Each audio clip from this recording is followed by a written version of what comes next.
Jarang kalau korang pergi mamak, korang tak ada baju World Cup ni. Ini kan. Kalau awek, dia akan ikat kat sini bro kan.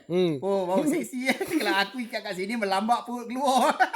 So yang ni, baju World Cup memang lawa sihat. Aku pun terpengaruh tahun 2026 ni dengan World Cup ni kan. So aku jarang-jarang tau nak beli baju World Cup ni. Tapi, bila aku tengok satu orang tu, dia review tentang baju World Cup ni, aku tak tahu macam mana apa yang hantu rasuk aku ni, tiba-tiba aku boleh tertekan order pula. Sebab ni memang cantik. Sebab mungkin sebab aku suka dia punya colour dia. Sebab aku ni suka warna biru, lepas tu dia ada macam purple-purple sikit dekat sini apa semua sekali kan. So dia jadi macam kalau kita tengok awet tu rasa macam, cantik ke? Dia macam tu lah. So jadinya yang ini, aku pilih warna biru. Kalau korang tengok, dia cantik. Korang pergi dekat beg kuning aku, dia ada banyak colour. Dia ada warna merah, dia ada warna hijau, dia ada warna hitam. Apa warna lagi saya tak pasti lah. Kau pergi tengok dekat dalam beg kuning. So yang ini confirm original. Ini confirm original. Kalau kau tekan beg kuning ni, sebab saya memang ambil daripada seller yang sebenar. Dia memang ada license untuk jual baju FIFA World Cup 2026. Nampak kat sini?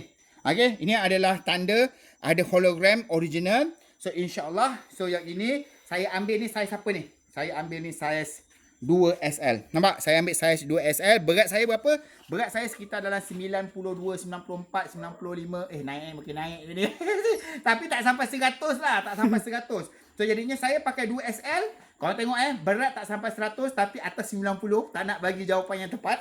So jadinya untuk berat yang 90 lebih macam saya ni, pakai 2SL, pakai lagi baju 2 lapis, korang tengok. Cun-cun kan?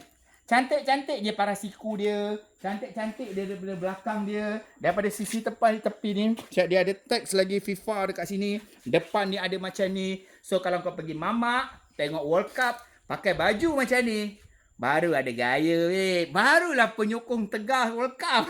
So jadinya yang ini, aku letak kat dalam beg kuning Dalam dia macam ni, material dia adalah jenis jersey. So jadinya memang sangat-sangat selesa untuk kita pakai. So material dia ataupun dia punya tulisan dia, logo dia kat depan ni memang sangat-sangat sedap lah. Memang sangat-sangat sedap. Aku tak tahu nak cakap macam mana.